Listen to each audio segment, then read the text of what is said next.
خیبر پختونخوا میں بڑھتی ہوئی دہشت گردی کے حوالے سے، یا پھر کہہ سکتے ہیں کہ ایک بار پھر سے سر اٹھاتی ہوئی دہشت گردی کے حوالے سے۔ احسان صاحب، اب جو پہلے ہم بات کر رہے تھے اور آپ نے بھی کہا کہ دہشت گردی اب ماضی کے مقابلے میں ایک زیادہ بڑا چیلنج بھی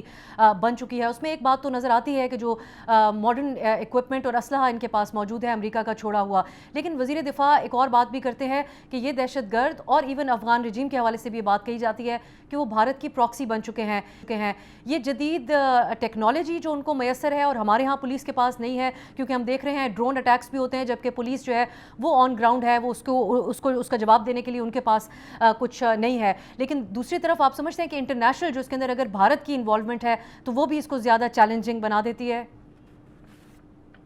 وہ تو واضح بات ہے، بلکہ جب لاسٹ ایئر یہ جنگ ہوئی تو تب سے ہم یہ پریڈکٹ کر رہے تھے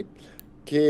اب یہ چونکہ اس ایک محاذ پہ تو یہ ہار گئے ہیں تو یہ اور محاذ کھولیں گے ہمارے لیے، وہ بلوچستان میں محاذ کھولیں گے، وہ پختونخوا میں محاذ کھولیں گے، اور ان کی کوشش ہوگی کہ کراچی میں بھی ڈسٹربنس ہو وغیرہ وغیرہ، یعنی اس کو وہ پراکسی وار جس طریقے سے کہتے ہیں، تو یہ تو ہم پریڈکٹ کر رہے تھے۔ اور میں جب ہمیں تھوڑا بہت موقع ملتا ہے خیبر پختونخوا کے پولیس کے ساتھ، یا ان کی حکومت تو نہیں لیکن پولیس کے ساتھ، تو ہمیں بہت اچھی تصویر نظر آتی ہے کہ انہوں نے مثلا اگر ہم ڈرونز کی بات کرتے ہیں تو انہوں نے ایک پورا یونٹ بنا دیا ہے پختونخوا پولیس نے اس کو کنٹرول کرنے کے لیے۔ لیکن جو ابھی بھی جو بجٹ ہے ان کا کافی بہتر ہوا ہے، میں وہ اس کو مانوں گا، لیکن ہمیں بہت زیادہ اور ایمرجنسی لیول پہ بہت ان کی پولیس کی ہیلپ کرنی چاہیے۔ اب جس تھانے پہ پوسٹ پہ اٹیک ہوا تو وہ بالکل اس قابل نہیں تھا وہ تھانہ کہ وہ اس کو پروٹیکٹ کر سکے، اس کی بلڈنگ اور اس کی جو کنسٹرکشن وغیرہ تھی۔ تو یہ ہم نے 2008 سے لے کے تقریباً 13 تک بہت زیادہ اس پہ انویسٹ کیا تھا صوبے کی پولیس نے اور فیڈرل گورنمنٹ نے، کہ جتنے بھی تھانے ہیں، جتنے پوسٹیں ہیں، وہ اس قابل ہوں کہ وہ ان اٹیکس کو وتھسٹینڈ کر سکیں۔ تو میرا یہ خیال ہے اور میرا مشورہ بھی یہ ہے کہ تمام ایمرجنسی بیسس پہ تمام ضلعوں میں، خاص کر جو مرج ڈسٹرکٹس ہیں، اس میں جتنا انفراسٹرکچر ہے پولیس کا، اس کو بہت ہی ہائی لیول پہ، تاکہ وہ اپنے آپ کو ڈیفینڈ تو کر سکیں نا۔ جب وہ لوگ اپنے آپ کو محفوظ نہیں سمجھیں گے تو ان کا مورال بھی اس سے متاثر ہوگا، اور دوسروں کو شے بھی ملے گی کہ یہ تو ایک عام مٹی کی ایک بلڈنگ ہے بنی ہوئی اور اس کو ہم نے بڑے آرام سے، تو وہ ہمیں بہت آگے اس کو اور بہت تیزی سے انفراسٹرکچر ڈیولپمنٹ کے لیے، وہ جو 100 بلین کی بات ہو رہی ہے، تو اس میں یہ سمجھتا ہوں کہ جب تک سیکیورٹی نہیں ہوگی تو آپ کی باقی تمام ڈیولپمنٹس کام نہیں کریں گی۔ تو اس کا بڑا چنک جانا چاہیے پولیس کے انفراسٹرکچر، خاص کر مرج اور ساؤتھ ڈسٹرکٹس میں، اس پہ ہمیں کام کرنا چاہیے۔ بالکل، اور ہم نے یہی دیکھا کہ پولیس کے پاس اینٹی ڈرون گنز تک ان کو میسر نہیں تھی جن کے اوپر ڈرون اٹیکس ہو رہے تھے، حالانکہ حکومت متعدد بار یہ دعوے کرتی رہی کہ پرووائڈ کی جا رہی ہیں۔ آخر میں احسان صاحب، جو ہم دیکھ رہے ہیں کہ دہشت گردوں کی نئی نئی تنظیمیں جس طرح آپریٹ کر رہی ہیں، 2025 میں وجود میں آنے والی ایک اتحاد المجاہدین تنظیم، جو کہ ایک اتحاد ہے مختلف تنظیموں کا، حافظ گل بہادر گروپ کے ساتھ اشتراک اور دیگر اس میں شامل ہیں، انہوں نے بنوں میں جو واقعہ ہوا جس میں 15 پولیس اہلکار شہید ہوئے، اس کی بھی ذمہ داری قبول کی ہے۔ سو آپ کی نظر میں یہ جو گروپنگ ہوئی ہے یا مزید اتحاد بنے ہیں دہشت گرد ان تنظیموں کے، جو ایک اپروچ ہماری رہی کہ جرگوں کے ذریعے ان سے ریکویسٹ کی جائے، ان کو اپروچ کیا جائے،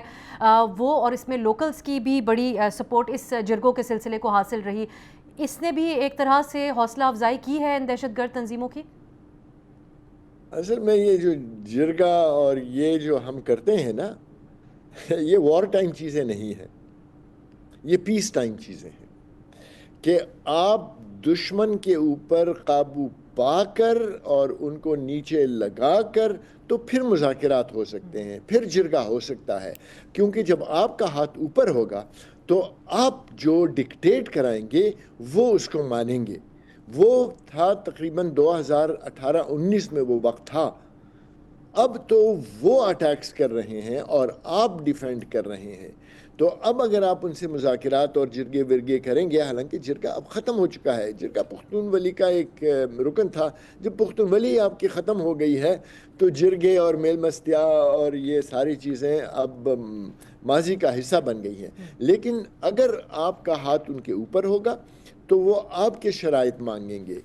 اگر ان کا ہاتھ اوپر ہوگا تو حکومت، جس طرح سے پچھلے 20 سال میں حکومت تو ان کی شرائط مانتی رہی ہے، تو پہلے ہم نے کرنا ہے جو کائنیٹک میجر جس کو کہتے ہیں وہ کر کے ان کو نیچے کر دینا ہے، اور اس کے بعد ان سے بات کرنی ہوگی، ورنہ تو آپ کو نقصان ہوگا. پھر آپ ان کو ٹائم دے دیں گے، اس ٹائم میں پھر یہ ری گروپ کریں گے. اور جو آپ نے بات کی تنظیموں کی، تو یہ پہلے بھی جو کمانڈر نذیر اور حافظ گل بہادر تھے، ان کی اپنی شورا تھی جو کہ تحریک طالبان کے اس میں نہیں تھی.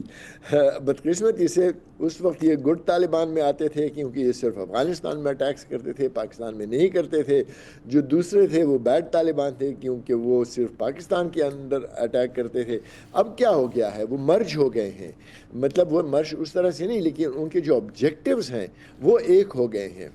یا تو ہم نے ان کو ہینڈل سے ہی نہیں کیا، اور یا وہ اس طرح سے ان کو جو امداد مل رہی ہے سارا کچھ. تو اب وہ دونوں کے آبجیکٹیوز ایک ہو گئے ہیں، اور وہ ہے ریاست پاکستان کو ٹارگٹ کرنا. اور جب وہ ریاست کو ٹارگٹ کریں گے تو سب سے آسان ٹارگٹ پولیس کا ہوتا ہے. پولیس کا اس لیے سب سے آسان ٹارگٹ ہوتا ہے کہ ایک تو یہ فرنٹ لائن پہ ہوتے ہیں، ٹریفک بھی کنٹرول کر رہے ہوتے ہیں، ایکسپوز ہوتے ہیں. تھانے میں کوئی شخص بھی آ سکتا ہے، ایکسپوز ہو جاتے ہیں. پھر گشتیں کر رہے ہوتے ہیں، ایکسپوز ہوتے ہیں. اور خاص کر یہ جو مرج ڈسٹرکٹ میں بڑا مشکل ہو گیا ہے اب پیٹرولنگ کرنا ان کے لیے، کیونکہ جو ان کے پاس بختربند گاڑیاں اور یہ سب کچھ ہے، وہ بھی اب جو دشمن کے پاس اسلحہ ہے وہ اس کو برداشت نہیں کر پا رہے ہیں وہ حملے. تو ہمیں